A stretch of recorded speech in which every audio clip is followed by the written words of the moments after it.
काया निर्मल होई जाए हो गुरु संतों के संग में। काया निर्मल होई जाए हो गुरु संतों के संग में। संतों के संग में, संतों के संग में काया निर्मल होई जाए हो गुरु संतों के संग में। काया निर्मल होई जाए हो गुरु संतों के संग में। संतों के संग में, सतगुरु के संग में। संतों के संग में, सतगुरु के संग में काया निर्मल होई जाए हो गुरु संतों के संग में।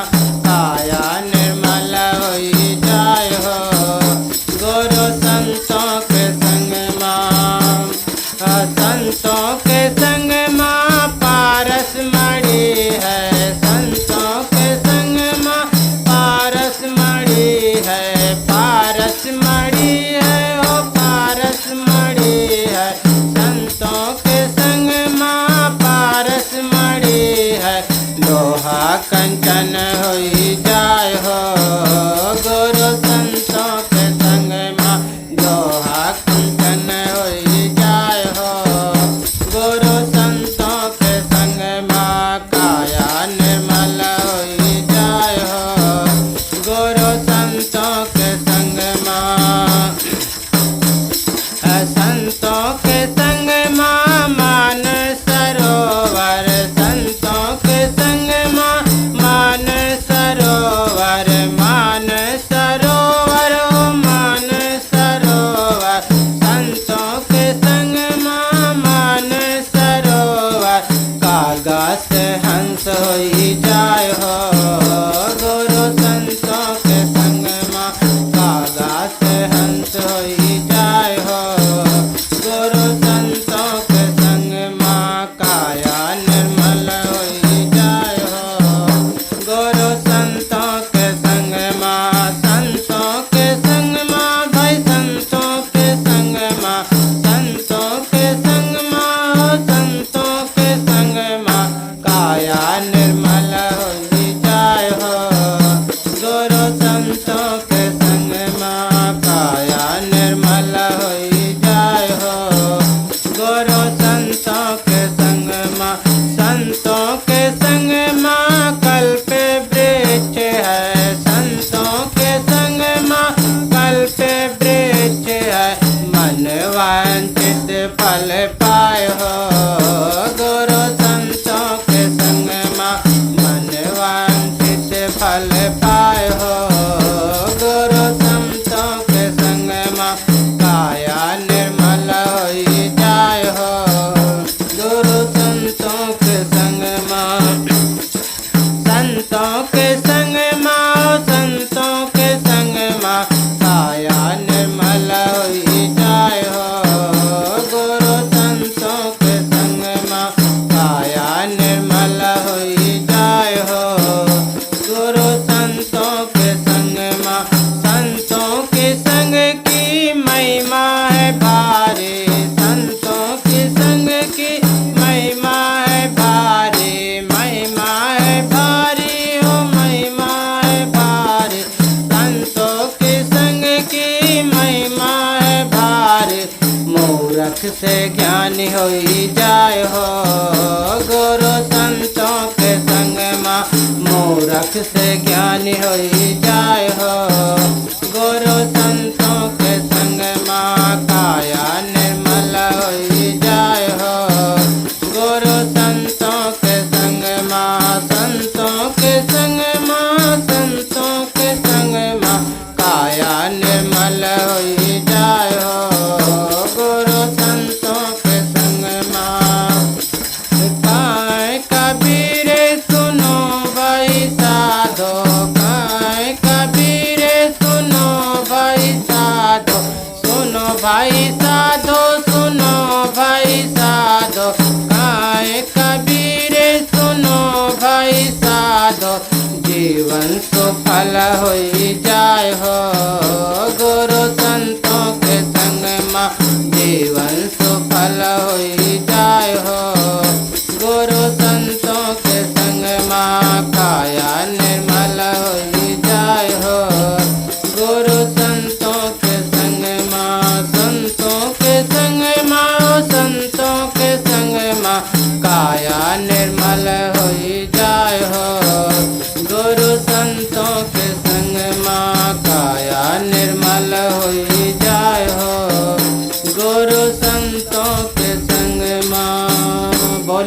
गुरुदेव की जय।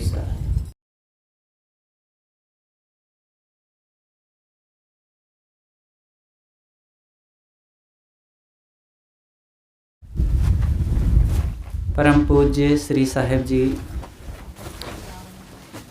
मंगलमय संत समाज, सत्संग प्रेमी सम्माननीय भक्त सज्जनों, भक्तिमयी ममता मूर्ति माताओं बहनों एवं प्यारे बच्चों, आइए सत्संग की इस गंगा में आज हम सद्गुरु कबीर साहिब जी की एक साखी पर थोड़ी सी चर्चा करते हैं। साहब कहते हैं, जहाँ दया तहाँ धर्म है, जहाँ लोभ तहाँ पाप, जहाँ क्रोध तहाँ काल है, जहाँ क्षमा तहाँ आप। जहाँ दया है वहीं धर्म है। सीधी सी बात साहब कहते हैं, इधर उधर धर्म को घुमा करके नहीं बताते हैं। दयावान व्यक्ति ही धार्मिक होता है, दया होना चाहिए मन में। और पाप, जहाँ लोभ है वही पाप कर रहा है। और काल कहाँ है? जहाँ क्रोध है। क्रोध ही महाशैतान है, राक्षस है, काल है, शत्रु है। और आत्म प्रतिष्ठा कब होती है? जब क्षमा, जहाँ क्षमा है वहीं पूर्ण स्वस्थता है, आत्म प्रतिष्ठा है। तो थोड़ी सी चर्चा इस पर करें कि साहब कहते हैं, जहाँ दया तहाँ धर्म है।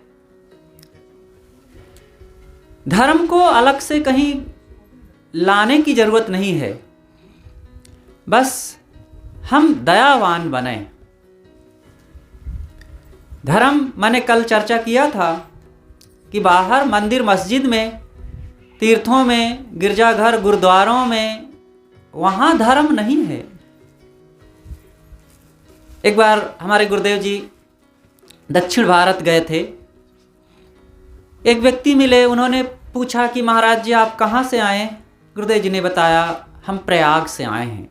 कह रहे महाराज, धर्म तो वहाँ है, प्रयाग में धर्म है। दूर के ढोल सुहावने।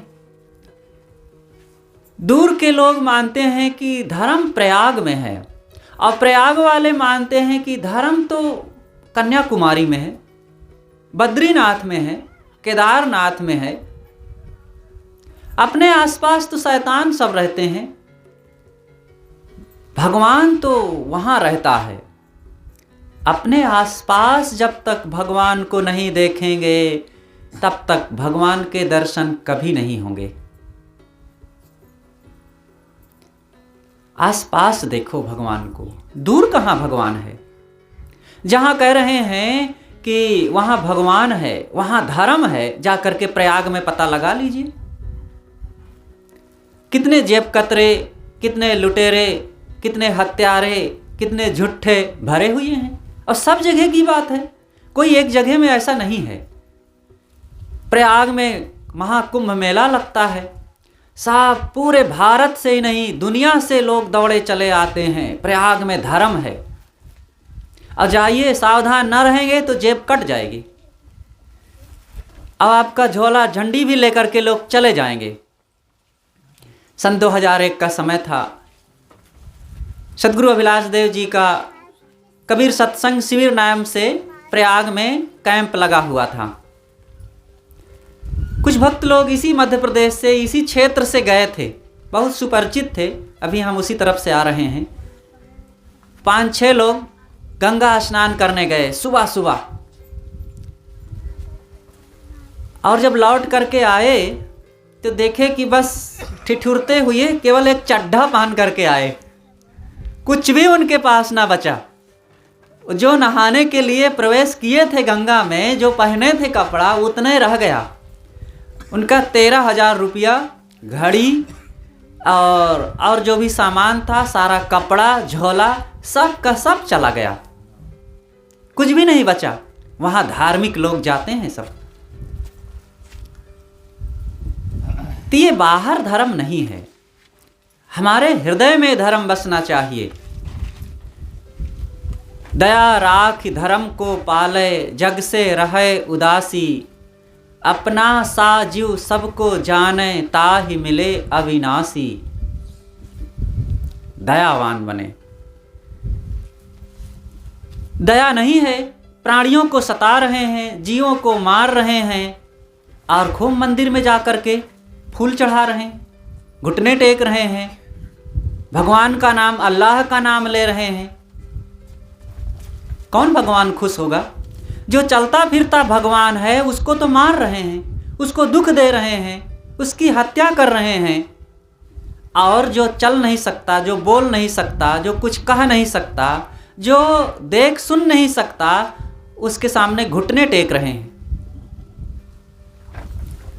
दिन को रहत हैं रोजा, रात हनत हैं गाय, यह खून वह बंदगी क्यों कर खुशी खुदाए।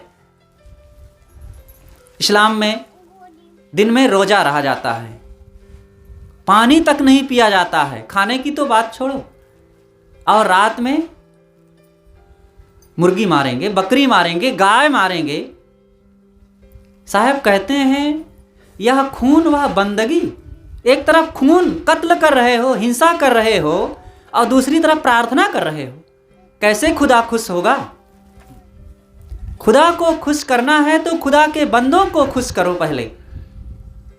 कहा जाता है एक व्यक्ति अपने चेहरे को साफ करना शुरू किया, साफ किया, गया दर्पण में देखा तो चेहरा साफ नहीं दिखा, फिर आया, फिर से साबुन लगा करके धोया, फिर दर्पण में देखा तो चेहरा साफ नहीं लगा,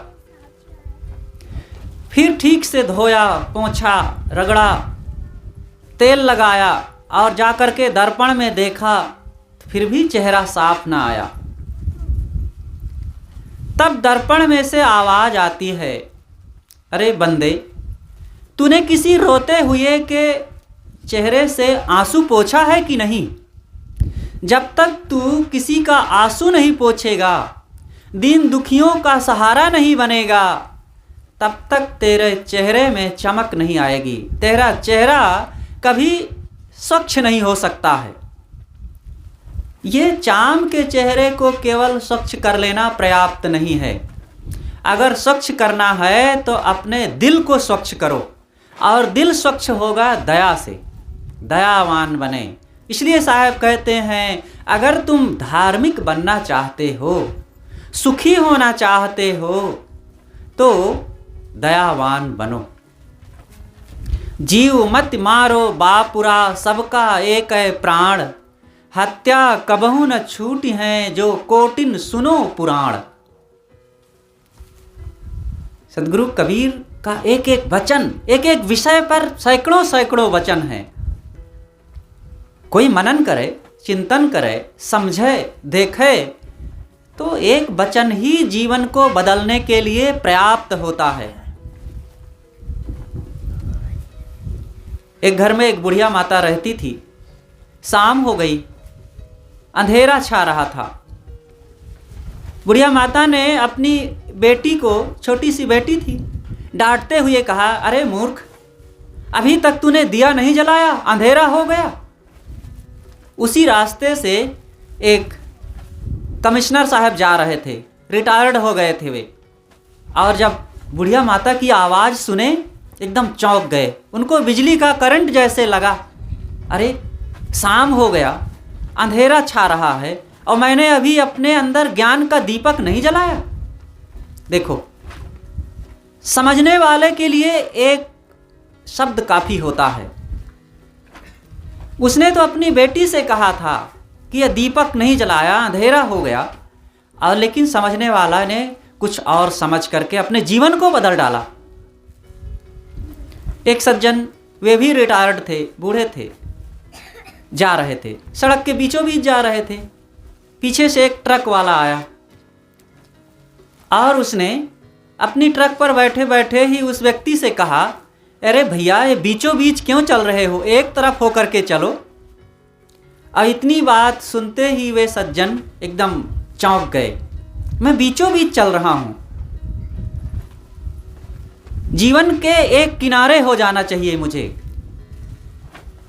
धर्म, परमार्थ, साधना की ओर हो जाना चाहिए, और मैं बीच में चल रहा हूं, ना इधर ना उधर। दो नाव पर कोई व्यक्ति पैर रख करके नदी में पार होना चाहे तो क्या पार हो पाएगा?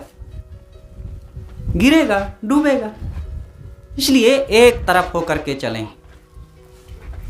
भक्ति पथ पर चलें अच्छी तरह से, या तो फिर वैराग्य पथ पर चलें।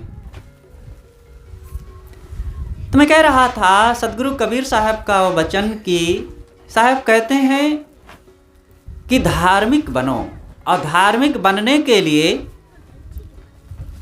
हमें अपने दिल में दया को अपनाना पड़ेगा। धार्मिक दिखे नहीं, दिखना और बनना दोनों में बहुत अंतर होता है। दिखना तो बहुत सरल है, आप चंदन लगा लीजिए, टीका लगा लीजिए, और सैव चंदन बढ़िया, और कपड़ा वैसा पहन लीजिए, अगरबत्ती जलाइए, ओम जय जगदीश हरे खूब पाठ भी कीजिए, मंदिर भी जाइए, बहुत बहुत तरीके हैं, दिखेंगे आप। लेकिन धार्मिक होना बिल्कुल अलग बात है। धार्मिक जो होता है वो जरूरी नहीं है बाहर दिखता भी हो, वैसे वो अपने जीवन को बदलता है, अपने स्वभाव को, अपने कर्मों को, अपनी चाल चलन को, अपने मन के भावनाओं को पवित्र करता है, अंदर में सद्गुणों को धारण करता है। वो एक चींटी को भी नहीं मारना चाहता, और भी बकरी, मुर्गी, भैंस, मनुष्य, इन सबको मारने की तो कोई बात ही नहीं है। हर इंसान को दयावान बनना चाहिए। जिसके दिल में दया का खजाना नहीं, खाली राम नाम कहने से क्या फायदा। दीन दुखियों को हाथ आगे बढ़ाया नहीं, खाली गंगा नहाने से क्या फायदा। तो सदगुरु कबीर साहब का यह वचन हम सबको अपने जीवन में उतारना चाहिए कि जहाँ दया तहाँ धर्म है। दूसरी बात है, जहाँ लोभ तहाँ पाप। लोभ जहाँ होता है वहीं पाप होता है। लोभ किस चीज़ का होगा? रुपए का, जमीन का, मकान का, पद का, अधिकार का, मान प्रतिष्ठा का, यही सब लोभ होता है। और ये लोभी बन करके आदमी बहुत पाप करता है। और सदगुरु ने तो कहा है कि आधी और रूखी भली सारी सोग संताप, और जो चाहेगा चूपड़ी बहुत करेगा पाप। संतोषी बनो, थोड़े में गुजर करना शुरू करो, ऐश्वर्य के भोक्ता ना बने, शांति के भोक्ता बने। ऐश्वर्य और शांति दोनों एक साथ नहीं होती। ऐश्वर्य हो जाए अपने आप सहज ठीक है, लेकिन जो बटोर बटोर करके, झपट झपट करके दूसरों का प्राप्त करना चाहेगा, वो कभी शांति प्राप्त कर ही नहीं सकता है। सदगुरु अभिलाष देव जी एक छोटा सा अपना संस्मरण सुनाया करते थे। उनके पूर्व आश्रम की बात है। एक व्यक्ति था, कोटा चला रखा था। कोटा आप लोग जानते होंगे, जहाँ पर तेल अथवा गेहूँ, चावल, अनाज आदि बांटा जाता है, थोड़े दाम लेकर के लोगों को दिया जाता है। तो एक कोटेदार था, वो अनाज बांटता था। तो सरकारी अधिकारी आए और जांच किए, पता लगाए, तो सब ठीक रहा। लेकिन उस कोटेदार ने कहा कि हुजूर कोई फायदा नहीं होता है। कहें अरे तुम फायदा देखते हो, गुजारा देखो, गुजारा हो रहा है कि नहीं? खाने पीने को मिल रहा है, परिवार चल रहा है और गुजारा हो रहा है, बस इतना काफ़ी है। बहुत फायदा के चक्कर में मत पड़ो। दुनिया में देख लो कितने ऐसे लोग हैं कि जिनको गुजारा भी नहीं हो रहा है। अपने मन में अगर हम बहुत फायदा और लालच मानेंगे और ज़्यादा चीज़ों को बढ़ा बढ़ा करके रखेंगे तो क्या हो जाएगा। लेकिन तृष्णा, हमारे अंदर तो तृष्णा बढ़ जाती है ना, और मिलती जाए। चीज़ों की कोई सीमा नहीं हम बना करके रखते हैं, कितना मिल जाए कह नहीं सकते। ये मनुष्य की खोपड़ी ऐसी है कि कभी रुकने वाली नहीं है, बढ़ती जाती है और निस्दिन चाहे जीवन करत बेहाल। आदमी और चाहता रहता है। बहुत चाहना के चक्कर में मत पड़ें। ये धन की कोई सीमा नहीं है कितना बढ़ जाए, जरूरतों की सीमा है। इच्छाओं का अंत नहीं होता है, आवश्यकताओं का अंत होता है। आप आवश्यकता को देखिए, इच्छाओं को ना देखिए। देखिए, इस धरती में इतनी क्षमता है कि जितना अभी लोग हैं इसके 7 गुना भी अधिक अभी बढ़ जाएं तो भी ये धरती माता सबके लिए भोजन पानी देती रहेगी। लेकिन इस धरती में एक व्यक्ति की इच्छा को पूरा करने के लिए क्षमता नहीं है। एक व्यक्ति की इच्छा को ये पूरा नहीं कर सकती है। इतना इच्छा आदमी कर सकता है, लेकिन आवश्यकता की बात, जितना लोग हैं इसके 7 गुना बढ़ जाएं तो भी आवश्यकताओं की पूर्ति हो जाएगी। भोजन मिलेगा, कपड़ा मिलेगा, रहने की जगह हो जाएगी। तो आवश्यकता देखिए, इच्छाओं का आप कभी पार पा ही नहीं सकते हैं। और ये लोभ जितने बढ़ता है उतने पाप बढ़ता है, दूसरों का हक मारा जाता है। एक सेठ जी थे, बहुत धनी थे, उनके पास कोई कमी थी ही नहीं। उन्होंने अपने मुनीम से पता लगाया, पूछा कि भाई हमारे धन का हिसाब किताब लगाओ, कितना हमारे पास धन है, जरा हमें पता चले।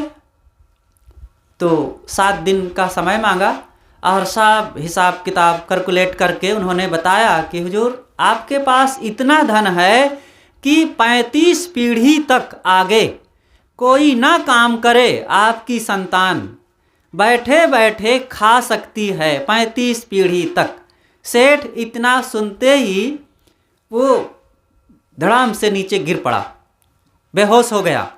दौड़कर लोग आए, हवा दिए, पानी छिड़के, होश में वे आए और पूछे कि काहे सेठ जी आप कैसे ये बेहोश हो गए? आपको तो खुश होना चाहिए, आपके पास इतनी अपार संपदा है, 35 पीढ़ी खा सकती है। उन्होंने कहा अरे मैं सोचा कि 36वीं पीढ़ी क्या खाएगी।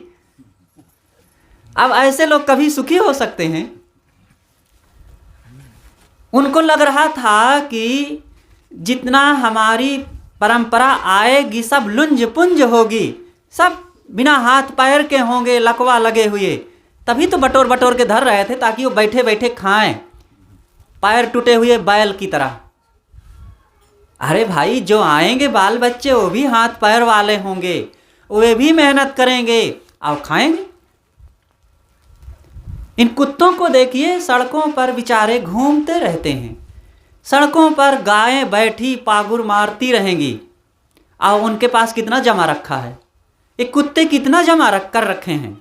आपके लिए तो बिस्तर है, कपड़े हैं, खाने की चीज़ें हैं, बैंक बैलेंस है, खेत बाड़ी व्यापार है और सारी चीज़ें सुविधाएं हैं और सब बढ़िया एक से एक व्यंजन खा रहे हैं और रूखा सूखा नहीं, दाल भात सब्जी रोटी, उस पर भी चटनी अचार भी। और फिर भी बड़ी चिंता हो रही है कि क्या होगा, क्या खाएंगे बाल बच्चे।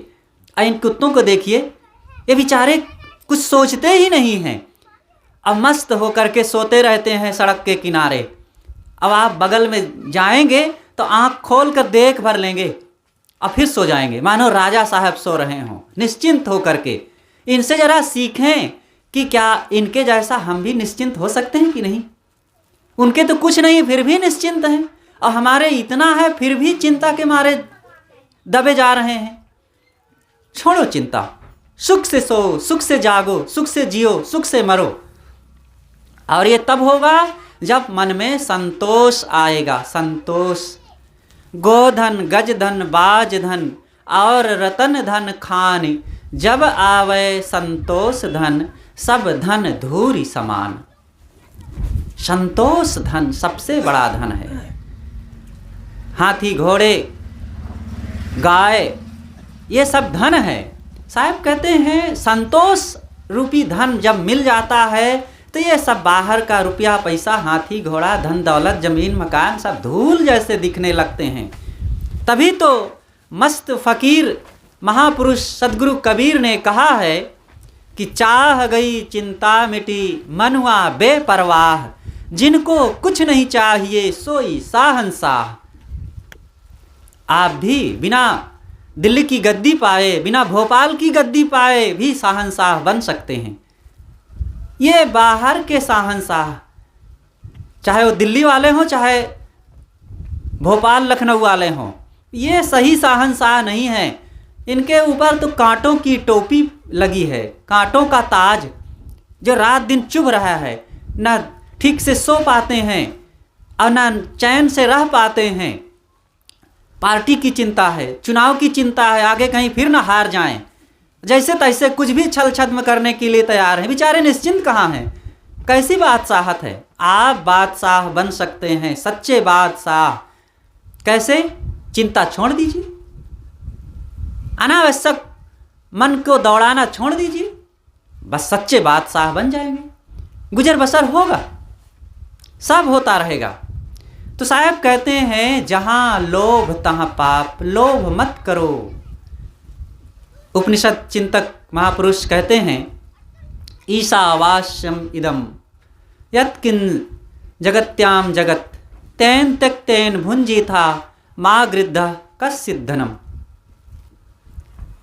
अंतिम वचन है तेन त्यक्तेन भुंजीथा मा गृद्ध कस्सिद्धनम। जो कुछ आपको प्राप्त है इसका त्याग पूर्वक उपभोग करो, मा गृद्ध, लोभ मत करो, कस्सिद्धनम। धन किसका है? यह धन किसका रहा है? किसके साथ गया है? या वसुधा काहू की न भई, धरती किसी की नहीं होती है। जिस जमीन को आप अपने नाम पर लिखवा रहे हैं कि मेरी है, उसको पहले करोड़ों लोग लिखवा चुके हैं अपने नाम से और उनका छूट गया, और आप उसके लिए लड़ रहे हैं, झगड़े कर रहे हैं, मुकदमेबाजी कर रहे हैं। आपका कितने दिन रहेगा? कहा जाता है कि दो भाई थे, जमीन का बंटवारा कर रहे थे, रस्सी फेंक फेंक करके नाप रहे थे और कह रहे थे यहाँ तक मेरी ज़मीन, यहाँ तक मेरी ज़मीन है। तो ज़मीन मानो हंस पड़ी, अरे मूर्खों, मैं तुम्हारी नहीं हूँ, तुम दोनों मेरे हो। किसकी ज़मीन हो करके रही है? ज़मीन की हम हो जाते हैं। जिस ज़मीन को हम नापे हैं, अपना मान रहे हैं और लिखवाए हैं, उस ज़मीन को बहुत लोग लिखवा चुके और दफन हो चुके उसी में। एक दिन हम भी वैसे हो जाएंगे, इसलिए लोभ लालच मत करो। एक सेठ था, उसके पास बहुत ज़मीन थी और ज़मीन बेच भी रहा था। लोगों ने पूछा क्या भाव ज़मीन? उन्होंने कहा 500 रुपये घंटा। अरे 500 रुपये घंटा, ऐसा तो कभी किसी ने नहीं बेचा। क्या मतलब? कहा देखिए 500 रुपये जमा कीजिए और आप ज़मीन में खूंटा गाड़ दीजिए, और 1 घंटे में जितना दूर तक आप घेर लेंगे, चाहे सहज चल करके चाहे दौड़ करके, और जितना तक घेर लेंगे उतनी ज़मीन आपकी है। कहा अरे ये तो बहुत सस्ती ज़मीन है, मैं तो बहुत ज़मीन घेर लूँगा। और 500 रुपया जमा किया, खूंटा गाड़ा और चल पड़ा, और तेज चला, दौड़ने लगा और आगे बढ़ा, और अच्छी ज़मीन दिखी, बहुत समतल, बहुत उपजाऊ। तो मन में आने लगा कि इधर खेती करूँगा, इधर पार्क बनवा दूँगा, इधर स्कूल खुलवा दूँगा, इधर औषधालय बनवा दूँगा। और अच्छी ज़मीन दिखी और आगे बढ़ता गया और 40 मिनट तक दौड़ता गया। लेकिन अब उसे याद आया कि मुझे 1 घंटे के अंदर लौटना भी है। तब लौटना शुरू किया। अभी मन भरा नहीं और घेरने का मन हो रहा था, लेकिन जितना 40 मिनट में दौड़ सका था, अब 20 मिनट के अंदर उतना लौट के भी आना है। दौड़ा और तेज दौड़ा और तेज दौड़ा, आ तो गया खूंटे के पास, लेकिन खूंटे के पास आते भर भरा के गिर पड़ा, और गिरा, हाथ से खूंटा छू भी लिया, लेकिन प्राणराम उड़ गए और लोग वहीं खोद के गाड़ दिए। कहें बस इतना ही तुम्हारी ज़मीन है। यही है। घर तो 3.5 हाथ, घना तो 3.25। यही तो होना। अंतिम में बहुत मिलेगा तो 3.5 हाथ, नहीं तो 3.25 हाथ। ज़्यादा नहीं है हमारा कुछ, इसलिए बहुत ज़्यादा ना सोचें। ये 3.5 हाथ की काया के लिए काहे को बहुत जमीन आसमान नाप रहे हैं। धरती पर रहिए, भजन कीजिए, आत्म कल्याण का काम कीजिए। ये धरती हमारी है ही नहीं है, यहाँ से दूर चले जाना है एक दिन सबको। ओ आत्मदेश की याद करें। अमरापुर को जात हों सबसो कहो पुकार, आना हो सो आयो सूली ऊपर यार। अमरपुर चलो। कबीर पंथ में तो एक से एक भजन, कुछ कबीर साहब ने बहुत कुछ बनाया है और फिर बाद के संतों ने कुछ कबीरी भाषा में बनाया है। अमरपुर लई चलो मोर सजना, माताएं गाती हैं कहीं कहीं ये भजन। अमरपुर लई चलो मोर सजना, हे मेरे साजन हमें अमरपुर ले चलो। ये तो सब मृत्यु लोक है, यहाँ आनंद नहीं है, यहाँ सुख नहीं है। अमरपुर चलो। अमरपुर कहाँ है? जहाँ पर काम नहीं, क्रोध नहीं, लोभ नहीं, मोह नहीं, इच्छाएं कामनाएं वासनाएं नहीं, अहंकार नहीं, और जहाँ आत्म शांति है, पूर्ण निर्भयता है और परम संतोष है, वही तो अमरपुर है। और वो आपका आत्मदेश है। आपके स्वरूप में कोई विकार नहीं, कोई दुख भय चिंता नहीं है, इसलिए आप अपने देश में लौटो। तुम्हें कह रहा था जहाँ लोभ तहाँ पाप, जहाँ लोभ है वहीं पाप है। एक सेठ जी थे, उनके पास कई तिजोरियाँ थी और तिजोरियों में खूब सोने चांदी हीरे मोती असरफियाँ खूब भर रखे थे।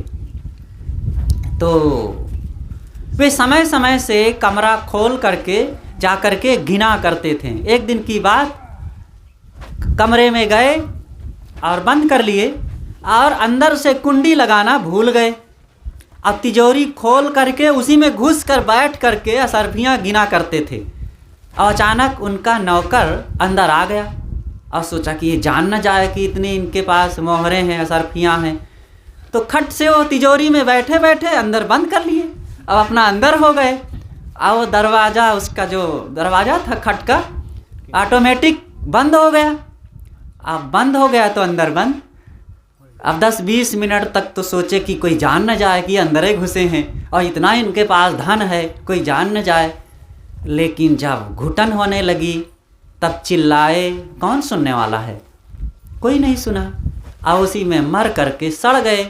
4-5 दिन बीत गया, सेठ जी मिल नहीं रहे। लोग खोजने लगे, कई जगह खोजे और अंतिम में लोग आकर उस कमरे में खोजे, तिजोरी खोले, देखे तो मर कर सड़ करके उसी में एकदम सब कुछ हो गया था। यही है धन का अति संचय। खाए न खिलाए ले जाए कोई औरे, जोड़ी जोड़ी धन कीन एक ठौरे, खाए न खिलाए ले जाए कोई औरे। न खाते हैं न खिलाते हैं और कोई और लेके चला जाता है। तो एक बार एक बूढ़े सेठ जी थे, बहुत धनी थे, बहुत रुपया पैसा जमा कर रखे थे और अब बस अंतिम उनका समय आ गया था। रोगी थे, प्राण बस अब छूटे कि तब छूटे, यही लगा था। उनके बच्चे पास में ही थे। गांव के लोग भी आ गए। तो गांव के लोगों ने सेठ जी से कहा कि सेठ जी, आप तो बहुत धन कमा कमा करके रखे हैं, आपने कभी भोजन भंडारा दान पुण्य भी नहीं किया, अब चलते चलते तो कुछ दान पुण्य करते जाओ। उनको भी अच्छा लगा कि ठीक कह रहे हैं, कम से कम अंतिम में तो दान पुण्य कर दूं। तो लोगों से संकेत में कहा, बोल तो पाते नहीं थे, तो संकेत में कहा कि ये दीवार में गड़ा हुआ है धन, खोद कर मेरे नाम से कर दो भंडारा। और लड़के वहीं पास में थे, वो जान गए कि पिताजी धन के बारे में बता रहे हैं कि दीवार में धन गड़ा है। अब बस तुरंत बात बहकाते हुए वो कह दिए गांव वालों से कि पिताजी कह रहे हैं कि दीवार बनाने में सारा धन खर्चा हो गया, अब कहाँ से करूं भंडारा। अब पिताजी उनकी बात सुन रहे थे बच्चों की, लेकिन अब धन होते हुए भी ना दान कर सकते थे, ना कुछ सेवा कर सकते थे। अब बेचारे मन मसोस के रह गए। इसलिए भाई, जब तक हाथ पैर चल रहे हैं, जब तक शरीर साथ दे रहा है, कुछ अपने लिए ऐसा कुछ कर्म कर लीजिए जो आज और आगे आपकी खुशियों की, आपके सुख शांति की व्यवस्था कर सके। नहीं, कोई साथ देने वाला नहीं है और सब पाप का कारण बनेगा। इसलिए साहब कहते हैं, जहाँ लोभ तहाँ पाप। लोभ जहाँ होता है वहीं पाप होता है। इसलिए लोभ ना करें।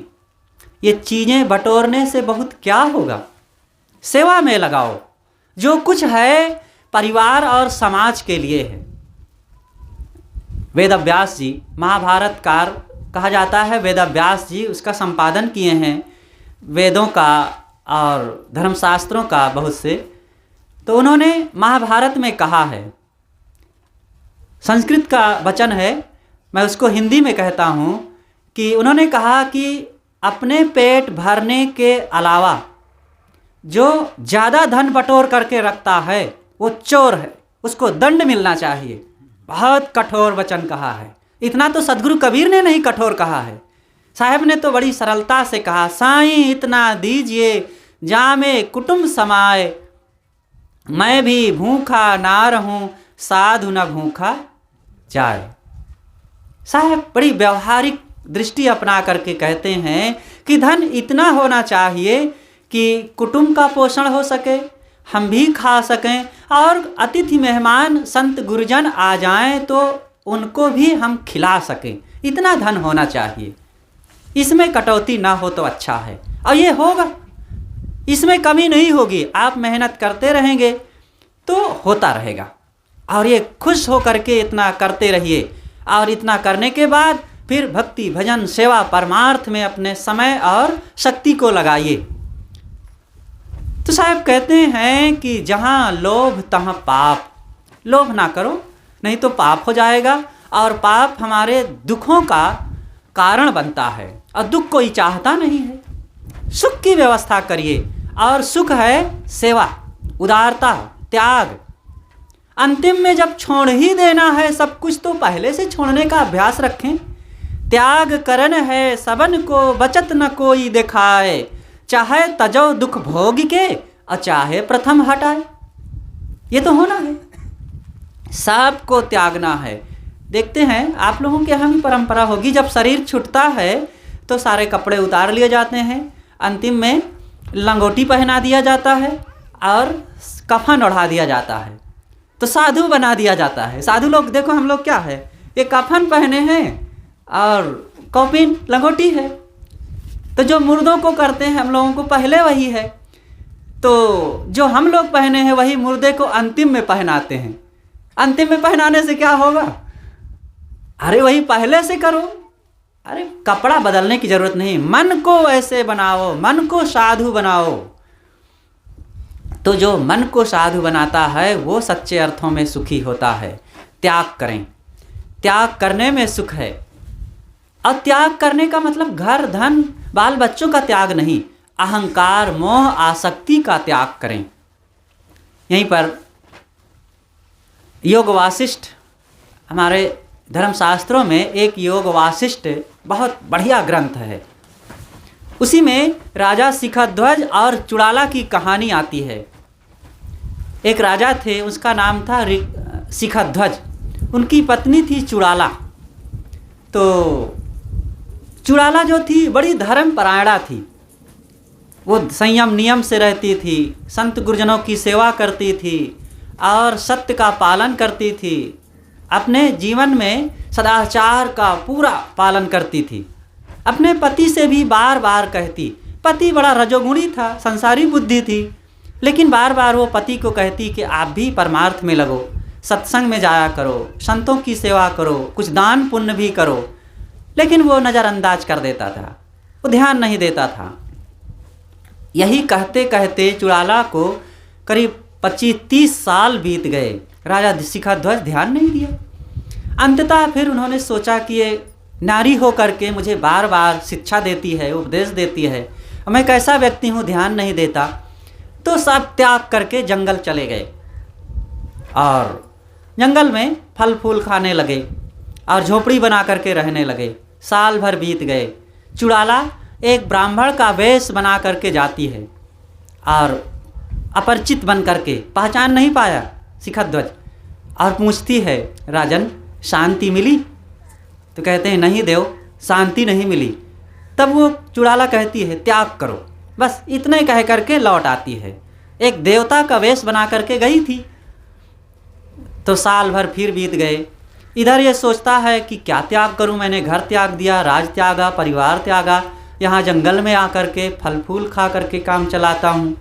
तो अब भोजन छोड़ दिया, फल फूल खाना छोड़ दिया, पानी पी करके रहने लगा। साल भर बीत गए। फिर चुड़ाला जाती है देव का वेश बना करके, राजन शांति मिली? नहीं देव, शांति नहीं मिली। फिर इसने कहा, त्याग करो। बस इतने कह करके चली आती। अब क्या त्याग करूं? कपड़ा त्याग दिए, दिगंबर होकर के रहने लगे। पानी केवल पीते थे बस। बहुत दिन बीत गए। फिर शिखध्वज जाते हैं, पूछते हैं, राजन शांति मिली? कहे, नहीं देव, शांति नहीं मिली। कहे, त्याग करो। अब क्या त्याग करूं? कुछ तो बचा नहीं। अब प्राण ही है, शरीर है, शरीर को त्याग देता हूँ। तो गए, सोचे कि अब कुआं में गिर करके शरीर को त्याग दूंगा। तो जैसे कुआं में गिरने जा रहे थे, चुड़ाला ने उसका हाथ पकड़ लिया। कहे, ये शरीर को त्यागने से, अब भोजन पानी त्यागने से काम नहीं बनेगा। मोह को त्यागिए, लोभ को त्यागिए, अहंकार को त्यागिए, तब शांति मिलेगी। और जो अंदर में हाथी बैठा हुआ है, हाथी की सवारी करते थे और अहंकार की सवारी आज भी कर रहे हो। त्यागी हो करके, योगी हो करके भी अभी अहंकार की सवारी किए हो। इसको त्यागो, तब शांति मिलेगी। हम लोगों को भी ये प्रेरणा लेनी चाहिए, अहंकार ना करें। चीज़ों का अहंकार, परिवार का अहंकार, जवानी का अहंकार, धन दौलत का अहंकार, क्या किसके साथ रहा है? जग में बड़े बड़े अभिमानी, जैसे गले बतासा पानी, रावण कंस दुर्योधन बलि बेसुमार बाए, देखो कर विचार आए ना। यहाँ सब बड़े बड़े आए और मिट्टी में मिल गए, किसी का कुछ ना रहा। हमारा कब तक क्या रहेगा भाई? इसलिए सारे अहंकार को त्याग करके भजन में मन को लगाओ, लोभ ना करें। साहब कहते हैं, जहाँ लोभ तहाँ पाप। इसी पर एक छोटी सी कहानी याद आती है। एक पंडित और एक अति पंडित, दो मित्र थे। दोनों ने सोचा कि हम लोग कुछ व्यापार करें। शुरू किए व्यापार, बराबर धन लगाए, बराबर मेहनत किए और बराबर समय दिए, और व्यापार में काफ़ी लाभ भी हुआ।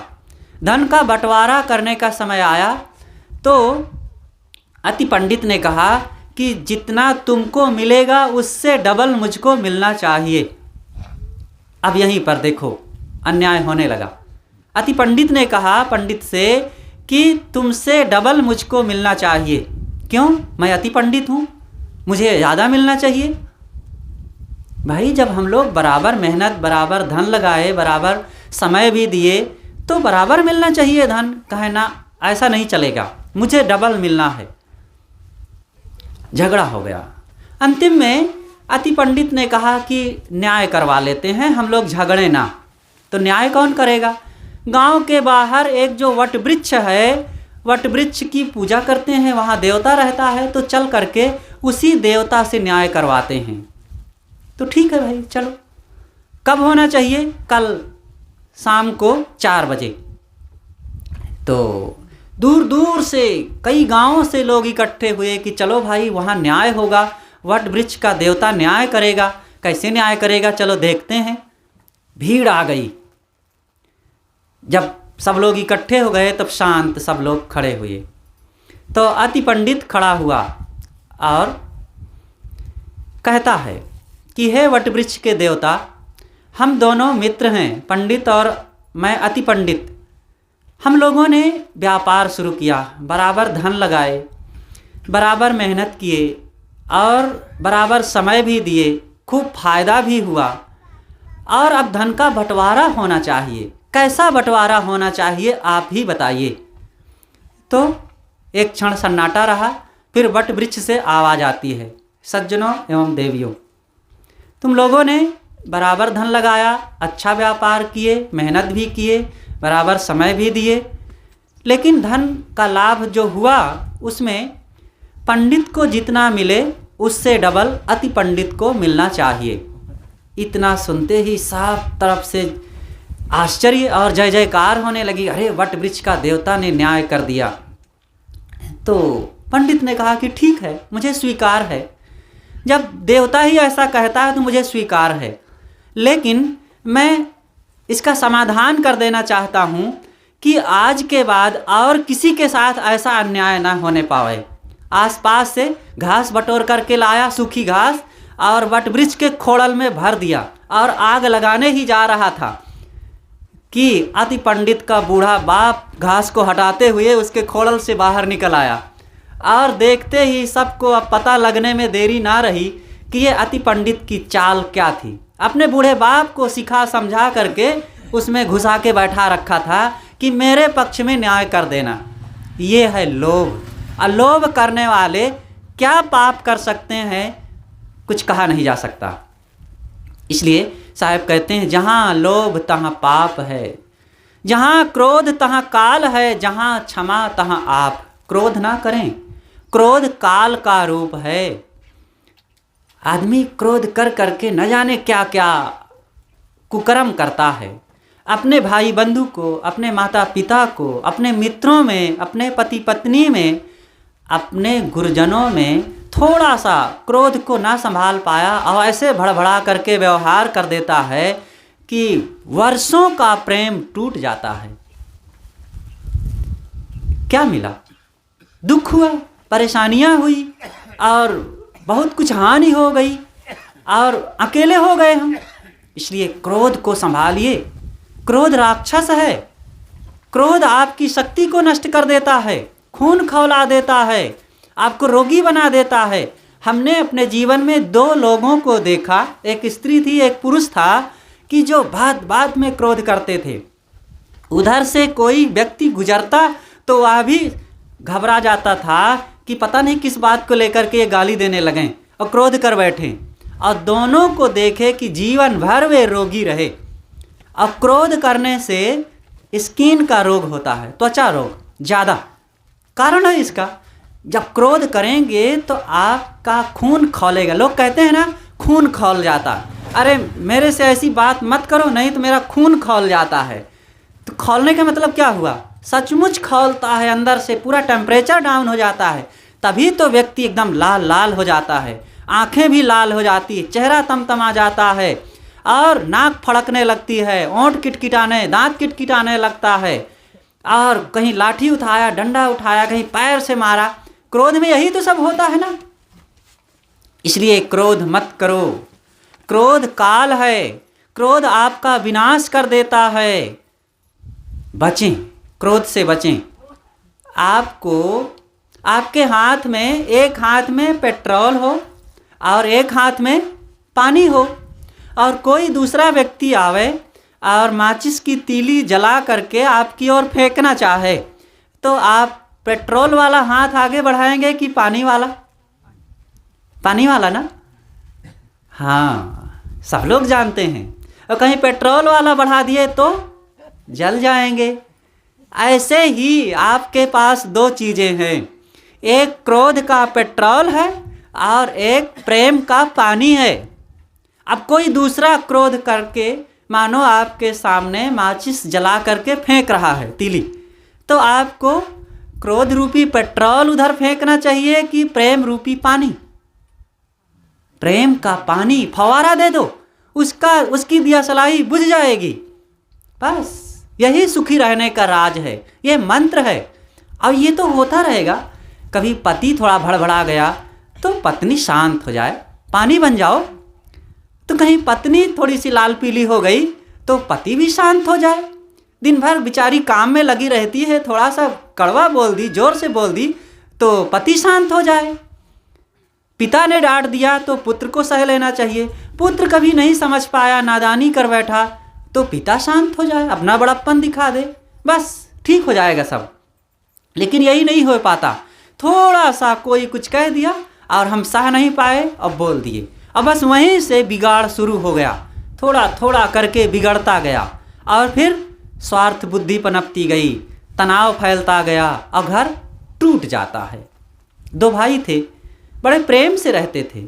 एक दिन बड़ा भाई खेत गया और खेत से गन्ना लेकर के आया। एक गन्ना थे।